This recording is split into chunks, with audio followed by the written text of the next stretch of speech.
Welcome to the English with Kirsty podcast from www.englishwithkirsty.com. Here I'll be sharing with you tips, information and other learning resources so that you can improve your business English.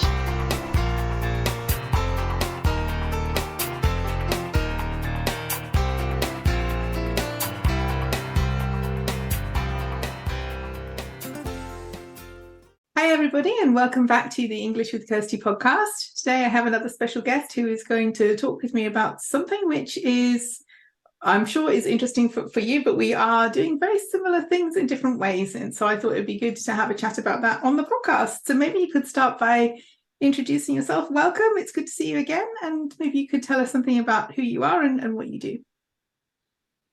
Hi Kirsty, thank you so much for inviting me.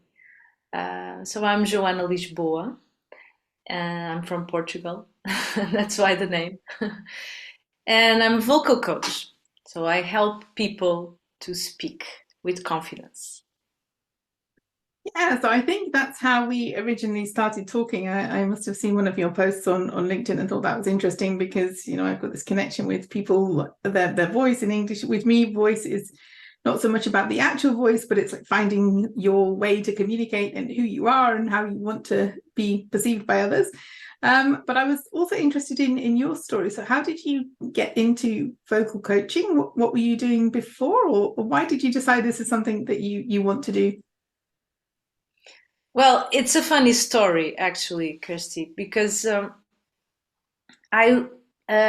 actually started somehow by accident. The best stories. It started by accident when a friend of mine insisted on me giving her singing lessons. And at that time, I was just singing and taking some music and singing lessons for myself. But I wasn't a teacher. So I kept saying no until I finally gave in and I tried it out. And I couldn't have imagined that sharing my knowledge of vocal technique would bring me so much joy and so much pleasure. So that's how I realized I had found a new passion besides singing. That was the vocal coaching. So it started with singing lessons. Yeah. And so do you make your coachees sing as well? Is singing part of what you do, or is it mainly speaking now? No. That was the original skill that I started with.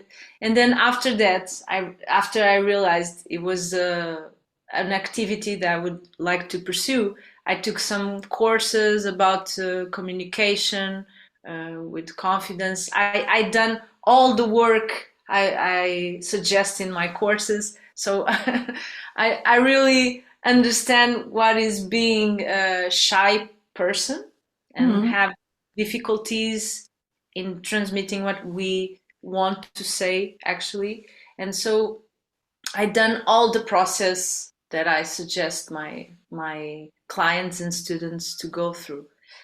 And it was a turning point. At somehow I was between jobs at the time, and suddenly that was the main thing that was happening in my life, giving that singing lesson. So I just put all my efforts to develop this vocal coach career, and I started. I just started. I didn't know how it would be and how it went, and I just put all my chips, you know, like poker in the middle, and all in. And that's what I'm doing for the past 12 years now. Wow, so you must still be enjoying it, otherwise you would have moved into something. But okay, so you started with this idea and some techniques that you developed. How would you describe the person that you're best able to help? So who do you really enjoy working with? Well, last year I started to focus a little bit more on companies and entrepreneurs. So every company that wants to promote their employees' level of communication or any entrepreneur that wants to build their communication skills. All these kind of people that are connected with the corporate world, I've been working more with them, less in the past year. Yeah. Okay, because Before, most jobs say, oh, you need good communication skills. But what is that actually? Like, we never really drill down into that. We just put it on the job description and say you need to be able to do that. But yeah, so much is based around that in terms of communicating with colleagues or with customers or yes, all communication you do in your work time, with colleagues, with your team, with your boss, in meetings, in presentations, in speeches, because a lot of executive people, they need to speak to big teams and to to reinforce the company culture, these kind of things that are more actual. They're very normal to happen in the moment.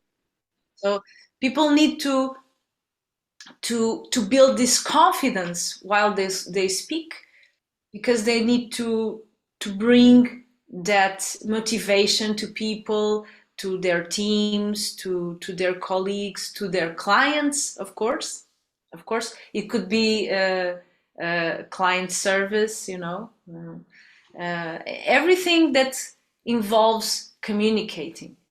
Yeah. So do you mainly work with shy people, or do you find there are some outgoing people who find it hard to communicate well as well? Or how does that for you? Shy people and outgoing people, they have different issues, but they both have issues communicating. Shy people, they need to build this confidence inside of them and realize that what they have inside, it's wonderful, and it's so much, so wealthy, and but most of the times it's more easy to build that confidence in a shy people, in shy people, than in outgoing persons. They really feel that everything is okay. So what's their challenge? What the outgoing Yeah, people? What's... that's their challenge. They speak too much, and sometimes they're not clear in their messages. And so this is one of the things I work with my clients: the ability of being concise and being assertive and being, of course, authentic, bringing up your best features, but at the same time giving space to the other person and hearing the other person. So most of outgoing people, they most of them, they don't have like the active listening, very like a skill. So they need to develop that, and also I can help with that. Yeah, because that is an important skill, especially if it's anything that isn't a presentation with you just having a monologue, talking to people and not taking any questions afterwards. If you're engaging with people at all, then you need to be able to listen, because otherwise you're gonna miss the point, or you're not going to understand what they need from you, or just how to behave, because you can learn a lot by your first interactions with someone else about how the best way will be to communicate with them. So you want to be authentic, but at the same time you also need to communicate in a way that's going to work in that situation or with that particular group or individual.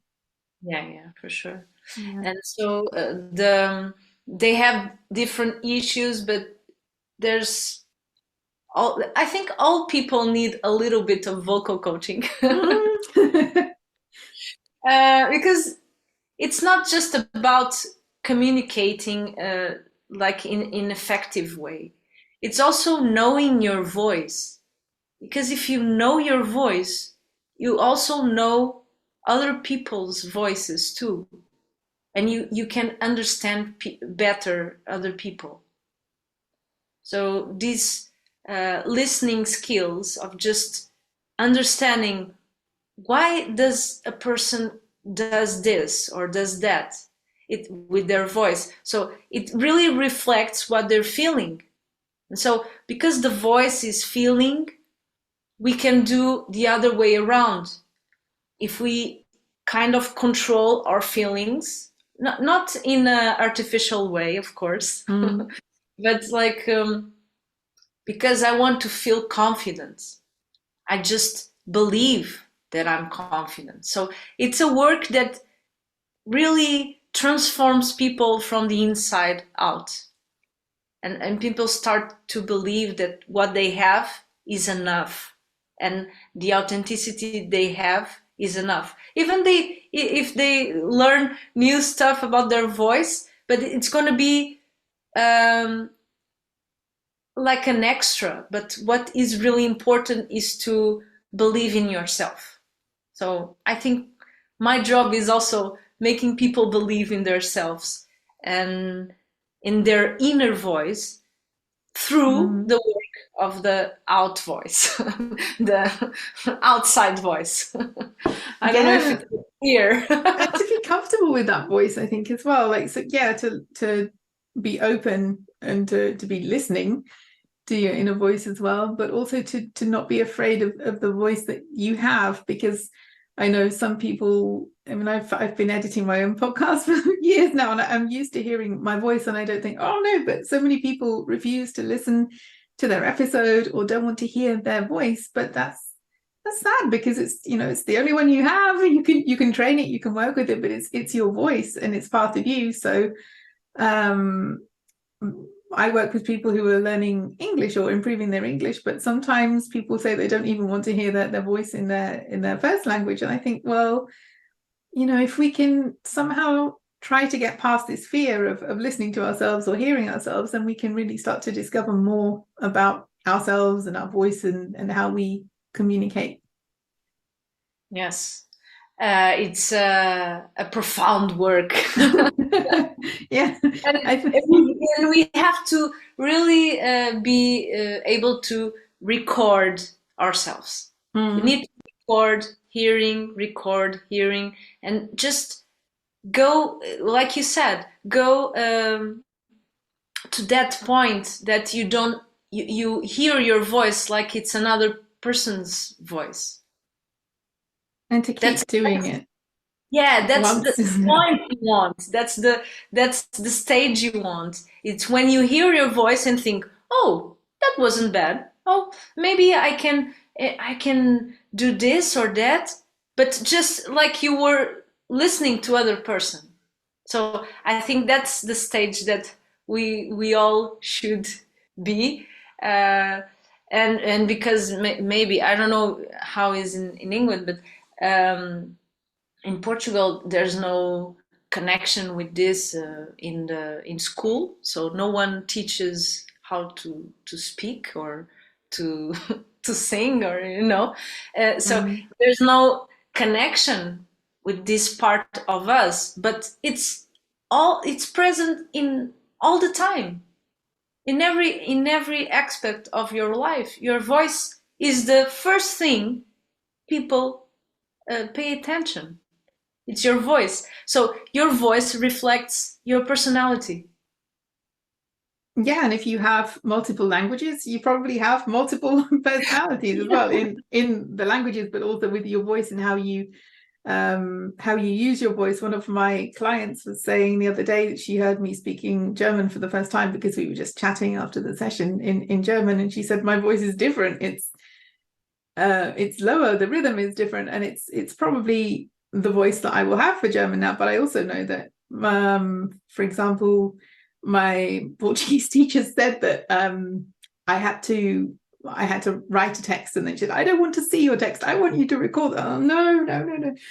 And I must have done that stupid text like 5 or 10 times to get this recording finished. And then the next week she said the same thing. I was like, oh, I cannot be spending the next hour on recording this text. So it was faster, but I still didn't enjoy it. But I understand why she wanted it to happen, because it was, you know, desensitizing myself to listening to this. Because in English it's okay, in German it's okay, but I think with every new language, it's like the process. You start again with getting used to your voice speaking the other language. Yeah, and to get to that point that you are already you again, it Mm, it takes a while. it So does. my course is about 2 months. It takes a while, but the results are visible, And and the audible. transfer yeah, and the transformation really occurs, and it's a transformation that you don't go back. You just keep on going through your consciousness, vocal consciousness process. So you Mm. just keep on going, and of course, some people they stop there. They don't want more. I have a passion for this, so I go more and more and more deep, but just that those sessions are enough to transform, and that's my aim, to transform people to be themselves. It's not really a transformation because it's already It's there. already there, but it's Yeah. discovering it, unlocking it, and letting it out to be. Unlocking, yes, unleashing, yes, like my website, unleash your vocal power. So it's something that it's there already, and it's not something you really learn, you just rediscover again, because a lot of times when we are kids we know how to do the exercises I suggest, but then life happens. Yeah, I And was that child that would never stop speaking when I was, but and now I do still talk a lot, but there are times when I just shut down and won't speak and won't. But we learn that that's not part of who we are. It comes later. yeah, and sometimes I feel that our voice is like the thing that Play-Doh, the thing that kids play with, Hmm. Yeah, uh, paste. I don't know how you call it. Play-Doh Like, is yeah, right. It's the yeah, thing you can Play-Doh. make models Play-Doh. and yeah. Yeah, it works. It's our voice is like Play-Doh. We can put in any form we want. The more you know your voice, the more forms you can do with that paste. And it's amazing to understand that you're not going outside of you, you're just expanding what you think you are. And that's voice work. It's expansion inside of you. It's not really, and sometimes people say, but that looks like a character. And I just say, okay, it's a character, but it lives inside of you. I think it's intention as well. If you're trying to be someone you're not, then that is gonna people will be able to see through that, and it maybe does look like a character. But if it's just a part of yourself that you haven't really given space to or discovered yet, then that's different. That does have more integrity than just trying to be what you other people think you should be or how you think you should be in order to be taken seriously or listened to.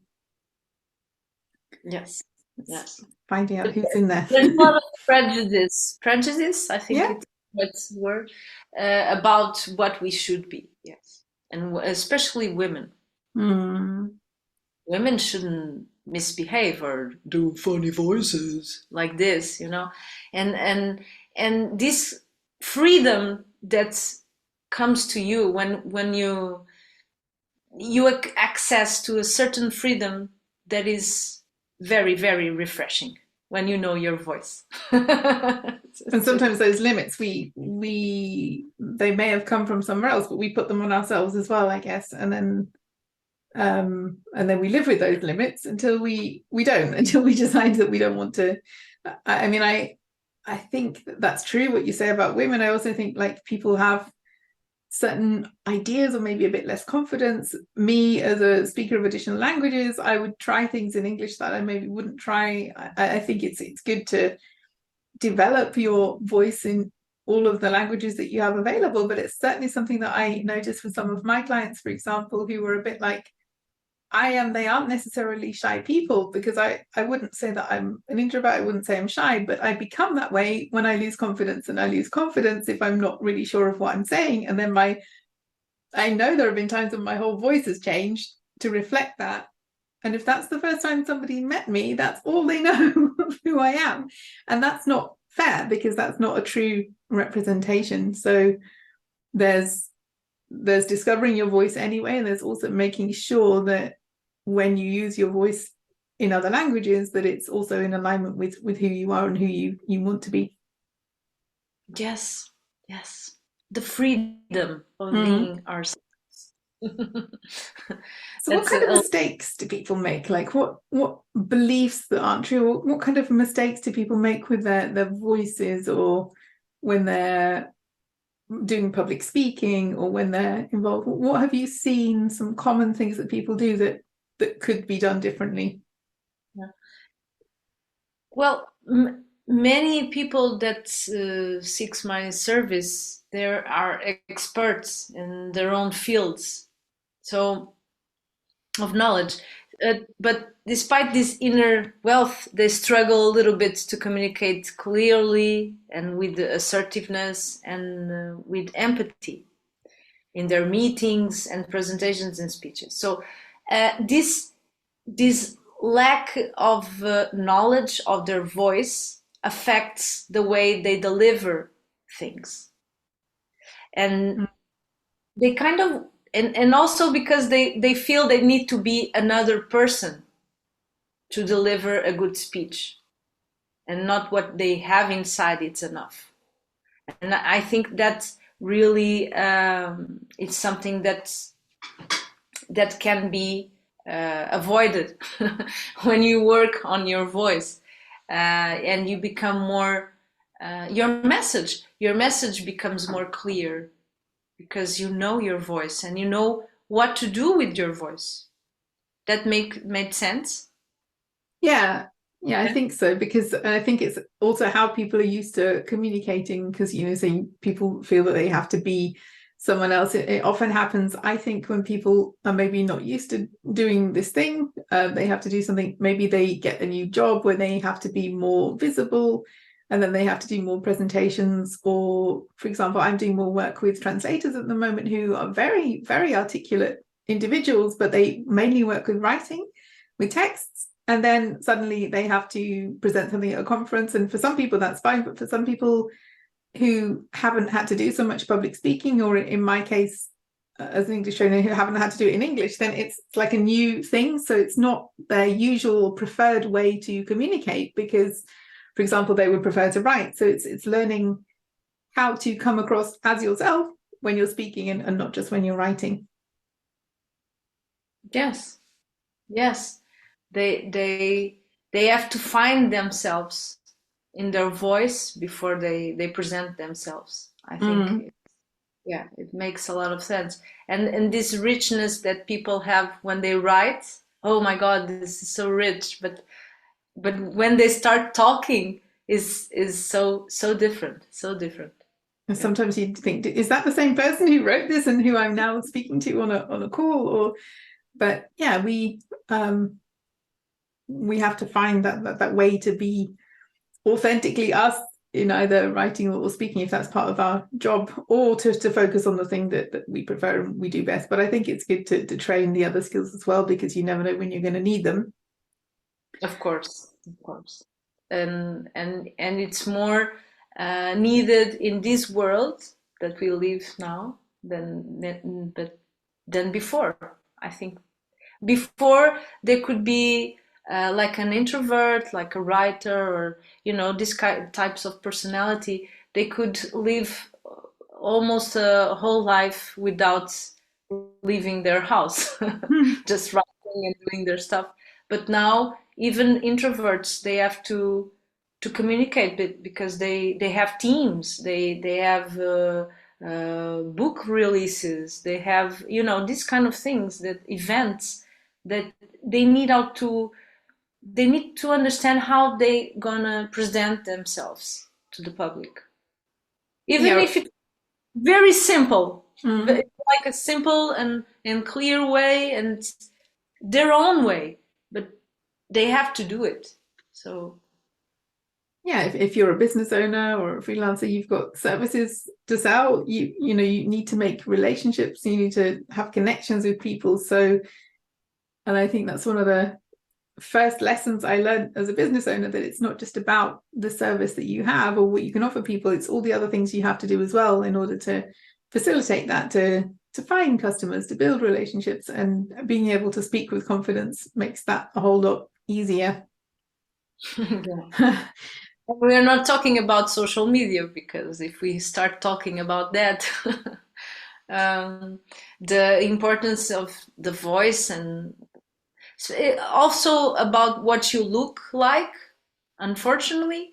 Mm, Uh, but the voice is also the first thing people detect in your posts and videos and these kind of things. So I think in this virtual global world, I think the voice is very, very, very important. Of course, all the other soft skills and hard skills that you can know, it's amazing, but knowing your voice is knowing yourself.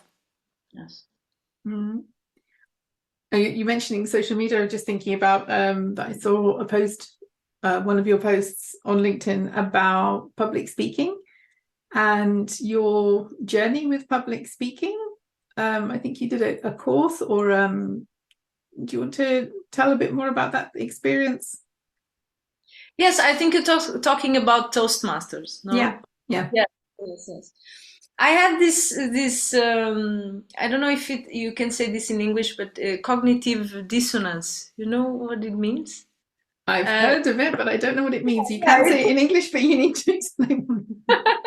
it's like when you know that you should have this kind of experience, but you don't have, and it's like a lack in your own life that you Mm, need okay. to fill up. So I had this feeling that I was helping other people to have like wonderful public speaking events and to be confident in their own voices. And in my own experience, I was kind of limited to college presentation, work meetings, singing and acting in Mm, stages. You know, public speaking, it wasn't really what I was doing, like in a regular basis. So I decided to roll into Toastmasters, which is a club with 100 years old that promotes public speaking and also uh, um, building confidence in leadership. That's what I was looking for, the word leadership. So leadership and uh, public speaking. That's it. And so I started going to their meetings, and I learned so much. And with my first speech, because the main goal is to present speeches, and then the fellow companions, I don't know how you say, the member club, the club members, mm. they give you feedback, and so you grow with that, and that's the main goal with the Toastmasters. And because I have like this dream of going to TED Talk stage, Okay. I, yeah, I have this dream. So since the beginning of TED Talks, I wonder, maybe one day I'm gonna be Mm. there. Do you have your topic yet, or are you still thinking about it? Do you have a plan? Well, I think anything that goes that has to do with voice, because voice really needs to. I think people need to speak more about voice and the importance of voice. But I Mm. don't know. I don't have the topic yet. But it's about that. It's Well, about, and there are amazing TED talks about this topic already. But I think I would. It would be another view, my view Yeah, about. you've said it on a podcast now. It's real. You've put it out into the world that you want to do this. So I will be coming back to find out how that went in a Yes. So future. Toastmasters is really helping me to get that dream come true, and yeah, it's been a very interesting process until now. I'm here. I'm there for half a year right now, and it's been very nice, very nice. I recommend to everyone. Yeah, I mean, it does exist here. I haven't been to any of the meetings, but I've heard about it, both in Portugal and here and in other places too. So it sounds like an international organization. Yes, Do you choose the topics? So if you're going to give a talk about something, can you choose what that will be, or are you given a subject to talk about? there are some presentation that you need to go on a specific topic, but most of the times it's to the way you present that it's more important. That, like, you tell the story. Can you tell a story? Can is the audience completely wow and connected with you? This type of things that we work on. So most of the times the topic is not so important, but it's also important at the same time. I don't know if I. Yeah, because if they're going to connect with you and it's a ridiculous topic, they're not going to connect with you. So it has to be Yeah, something that that's it. gets That's people's it. attention. And how long are they? So if you're going to do a talk there, how long is each talk? They're very short. They're like some most of the times they're 4 to 7 minutes. Okay. Yeah, and then there's like some bigger ones, like 20 minutes, and it's more like a mentorship, like a way of presenting content to other members Okay. to develop some skills. It's like a learning moment. Yes, For learning them moment. or for you or for both? Well, I gave already a learning moment about breathing. Okay. But I also received some learning moments, and it's about the club, about a lot of stuff going on in the club. It's very very diverse. The things Mm. that happen, they're very diverse and interesting. Yeah. Yeah, I guess you get to meet lots of different people as well, which is also enriching to hear other people's experience and to learn from them. Yeah, for sure. Yeah, it's been a wonderful experience until now. And um, you did that in Portuguese or We have most of the times it's Portuguese, and the second week of each month we have an English session. A session, okay. So yeah, I and mean, you can also go to that meeting because it's also online. this is maybe, I mean, yeah, I would like to. Do you have to speak if you go? Well, yeah, you speak a little bit, but you can choose the second week of the month. But you don't have to go, like, you don't have to present if you've never been before and you don't know what's going to Oh, happen. no, no, no, no Okay. present, but you need to speak a little Oh, bit. speaking's fine. I thought you meant like you have to show up with the presentation and you haven't seen it. No, no, no. Okay. Yeah, that's cool.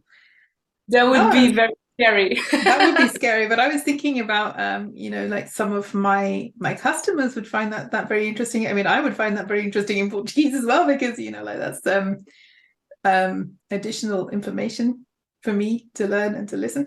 But yeah, I mean, I guess because it's an international organization, if there are people listening to the podcast who are learning other languages too, I know there are some German learners here as Yes. podcast listeners that they can probably find something online if there's nothing in their city, or if it's easier to do it online in any language. It's something that can be used for other languages too to improve them Yes, yes. skills. I'm sure you can do that also. Yes. Um, usually they just speak a little bit with the guests because they want to know a little bit about the guests, so they speak with the guests. That's what happens with the guests. Like an introduction, like who you are Yeah, and what you're doing yeah, there. and how you found the club and this kind of questions. So they're very simple. Yeah, everyone can attend. Sounds fun. Okay. And so what advice, if you had to give the listeners one piece of advice or one or two, like at the end, what they can do for their voice or for themselves and their voice today, like one simple thing, what would you tell them? I would say that imagine like in a speech or like a presentation that most of people that have these moments in their life, of course being well prepared is very, very important, but just being in the present moment, I think is the most good advice I can give. I really like that. Yeah, just being there and just enjoying the process of just sharing what they already know very well, because they wouldn't be there, they wouldn't be invited to speak if they didn't know anything about that issue, that matter. So and also don't be afraid of your characteristics. Imagine that you use a lot of times one word, or you do like a certain type of gesture, or the way you speak is the way you are. So don't be afraid of embracing that. So your authenticity, what makes you, because people don't want perfect people. They just want a person to connect. So if you can do that, I think it's important when you're presenting something or speaking, just speaking with someone in a coffee shop, But yeah, in life in general, like the importance of being present, being here now, not thinking. I know some of the people that I work with, and even me as well. I've over prepared for things, thinking too much about what might happen, what did happen last time, what might happen in the future. But really, that's wasted time, and you're missing now. You're missing what's happening now if you're focusing too much on what happened before or what might happen in the future. It's this is now is the moment we have, so let's make the most of it. Yes. Yes. Yeah. I mean, that applies to life in general anyway, but it's especially relevant for us today, talking about our voice.